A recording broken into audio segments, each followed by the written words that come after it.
think KP was right. I think we did grow up a little bit. The trip was tough. I thought we played Minnesota well, and then they know how to win, and we're still learning. And they kind of went on a mad run there in the last 3 minutes, and so that was a learning experience. And then Chicago, we were up 18, I think, something like that. And then learning experience again. And I think the players we're sick of it in terms of the mentality, and it's a very different mindset to play to win versus playing not to lose. And I tell them that all the time. When you have a lead, you've got to play to win, not try to lose it. And I thought we did that in Chicago. We got stagnant, we got slow, the pace stopped, and that just puts pressure on your offense to make shots. So I think they were fed up with being this close in so many games, and the difference was I could feel there was a different vibe. They were way more connected. There wasn't panic. We were down 10 with 9 minutes to go, but to be completely candid, I didn't realize we were down that much in the fourth until I watched the game back on the plane. Like, it just didn't feel like there wasn't that panic. We executed down the stretch, and I think we needed that, not just the win, but the way we won. So we've got to now stack it. We've got to that's something that we haven't been thus far, is super consistent, and we've got to do that now. Coach Anthony DeLeon, LA Times. You get Odyssey Sims back today. What is the game plan with her as far as putting her in? Is she starting? Is there a minutes restriction, or is it kind of a full go? It's a full go. We're thrilled to have her back, and she's chomping at the bit to get out there. She's not going to start. I think yesterday was her first time back with the team in practice, so hopefully she gets her sea legs back pretty quickly. But so we're going to bring her off the bench, and I think her limitations will just be her fitness and kind of her flow, right? But there is no minutes restriction from like a medical standpoint or anything like that. So we're thrilled to have her back. We've missed that kind of defensive perimeter player, and she's one of the best in the league at that. So thrilled that she's back. DJ in the first row. Hey Coach, DJ, LA Sparks Weekly. Last time you matched up with Chicago, we were talking about second chance points and rebounds. Girl. No Cardoso today, but we got Miss Me Bounds for the Chicago Sky. So what's the game plan around like really protecting the paint and making sure that we get those second chance points for rebounds? Yeah, it's yes, and Cardoso changes them. She's just so big, and they run really good stuff for her. Excuse me. But Angel Reese is unbelievable on the rebounds, and you can talk about it, and you can watch it, and you can drill it. There's no way to duplicate it to prepare. She's just elite, and her motor is so high, and I have a lot of respect for her as a competitor. That's just desire, and she knows how to do it, and she's super physical, and so what's the game plan? Try not to let her get as many as she did last time. You have to meet her early. You have to make the first hit. I think that's the big thing. You can't just turn and feel like, I have position, so therefore I can get it, because she'll beat you to it. So we've got to make that first hit. But it's also a collective effort. If we get into rotations and it's a guard down there, Kelsey Plum or Shea Petty, then that's a mismatch. Yeah. So the key there too in rebounding is trying not to get in too many defensive rotations where we're mismatched. We'll go to Jill on your left, first row. 2 questions for you. What do you hope your team gets out of both Candace Parker's career and the jersey retirement today? Yeah, what a great day for the organization, and I'm humbled and honored to be a part of it. Of course, I wasn't in the W, when she played, but I've always been a huge fan, and who isn't? And there's been some incredible, legendary players in our league that have been sparks, and Hall of Famers. And Candace is right there, and I, only player to Rookie of the Year and MVP in the same year. I mean, that's crazy. And championship here, and I've just always been such a huge fan. And so what I hope our players take from this is the legacy that is being a Spark. And there's been some incredible women that have put on that jersey. And it's our job to carry that torch forward and to get this franchise back where it belongs. And CP's a great reminder of that, the greatness that was her and the greatness that the Sparks were.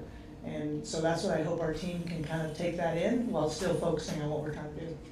And do you have a particular memory either from a meeting with her or watching her games? I remember her in college, just being, Tennessee fan, and when that was in my early 20s, and I wanted to be Pat Summitt. I didn't get there, but I was just always a fangirl of Pat Summitt, and I remember her last game when she came off the floor and was crying, and Pat's on. There's some vivid memories of her college career. But just what a winner, and everywhere she went, she won. And that's, not all of us can say that. We'll go to Bill Plaschke on your right side. Coach third Bill row. Plaschke, LA Times. Are you confident the culture is changing around here? And what signs do you see that it is changing? Culture from a franchise organization? Yes. Yeah, I am. And I'll be honest with you, I wasn't here before, so I don't know. I've heard, but I know that there is an unbelievable commitment from our owners to get this franchise back. And that was the reputation maybe is like, oh, they're not investing in the program or the franchise like other teams are now, and you're seeing and I think our owners have been unbelievable, and they've stepped up at every turn to support us in a way for what it takes to get to the top. And so with that, I think that it trickles down to everybody. And Reagan Peebly, our GM, Christine Mondry, the president, and we're all aligned, and that's why I'm here. I'm not here just because I wanted to be in the W. I want to be somewhere where culture first. You attract the best players by having a place where you take care of your people and win along the way. So without question, things have shifted. I know that from players that have been here. And so I'm, again, humbled and honored to be a part of it. And that's why I'm here. First row, John. Coach John W. Davis with the Southern California News Group. What type of mentality do you want your team to play with, being that this is the second time in just a matter of days that you played this guy, and the first time you were up big and ended up losing? Yeah, and we played them here and won.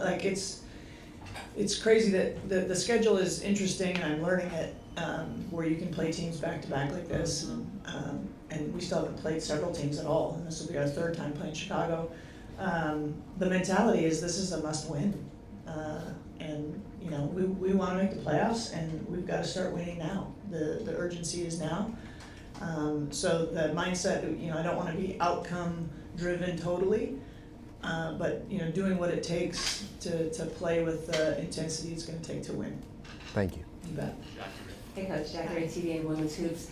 You talked about you wanted to peak in August, Yeah. where they were getting close to July. How close do you feel that you are to peaking? I don't think we're close. We're still missing Ray Burrell. We're still missing Cameron Brink. Those guys will be back. Ray will be back soon. Cameron will be back soon too, sooner than, soonish, maybe that's a good way to say it. And so once we get those guys back and in the rotation, then I think we're gonna be, we've had, part of our inconsistency on the floor has been inconsistency with our roster, right? So we've had people in and out and hurt and back and then, out, and that's hard. But we're learning from it, and we're getting tougher because of it. And really an emphasis of control what you can control. So have we come close to peaking? No, I don't think so.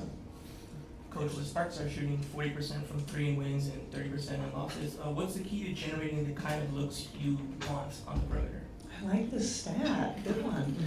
I'm a numbers gal. I think the shooting percentage is a direct correlation to shot quality. So the best kind of threes from an analytics standpoint are paint, touch, kick out, catch and shoot threes. Those are the best percentage. So if we can generate more of those, so self-created threes off the dribble are the worst kind of threes to take from a numbers. So if we're doing a lot of that, our shooting percentage is going to be bad. And then losing, the games we have lost, our offense has been, I always say the ball gets sticky. It's not moving. And I think our shooting percentage in those games is directly related to that. So we've got to create shots for each other, create those inside out kick and catch and shoot threes.